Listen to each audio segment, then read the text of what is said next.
artinya tetap kita penting filsafat kan, bukan berarti. Tapi kalau jurusan filsafatnya perlu apa enggak? Jurusan filsafat sekarang itu adalah peminat terbesar di UI justru masuk filsafat. Mungkin perlu penjelasan sederhana. Buat apa sih kita belajar filsafat? Buat apa kita ngerti filsafat?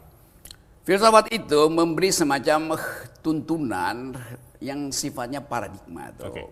Jadi ada, ya kita mungkin tersesat dalam labirin, tapi kalau kita naik sedikit di atas menara, bird's eye view itu kita bisa lihat, oh ini blocking, kenapa dia tersesat? Ya karena dia nggak ngerti bahwa tembok itu sebetulnya di belakangnya ada jalan itu. Tapi dia nggak mungkin lihat kan.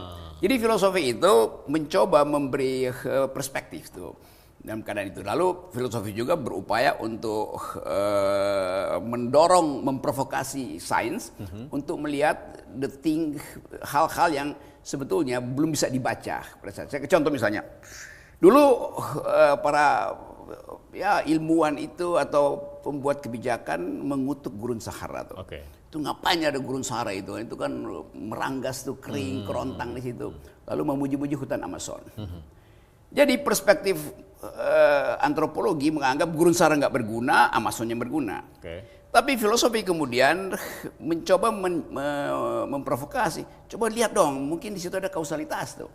Akhirnya diriset, akhirnya ditemukan bahwa hijaunya gurun Sahara, hijaunya hutan Amazon itu terjadi karena ada yang kering di Sahara. Jadi Sahara itu panas matahari akan menguapkan fosfat. Pasir itu fosfat. Mengikuti rotasi bumi dalam 72 jam, fosfat yang dalam bentuk uap di Sahara itu udah tiba di Amazon. Jadi Sahara yang memupuk Amazon gitu. Kalau tidak ada Sahara, Amazon tidak akan terbentuk. Amazon nggak akan terpupuk. Kan orang bingung, kok itu hutannya itu makin hijau? Ya karena ada ya fosfat yang makin banyak di Sahara. Artinya filsafat dulu, sains kemudian. Ya memang, bukan filsafat dulu sebetulnya.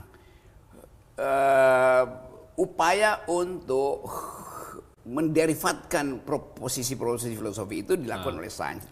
Jadi sains jadi paradigma. Kalau kita belajar Thomas Kuhn itu filosofi jadi paradigma, lalu aja yang disebut ilmu-ilmu teknis itu yang kemudian. Tapi sekali lagi dia mesti tetap dipayungi, nggak perlu berinduk sebetulnya. Jadi selalu ada semacam energi untuk lihat kembali pada the mother of all sciences itu filosofi.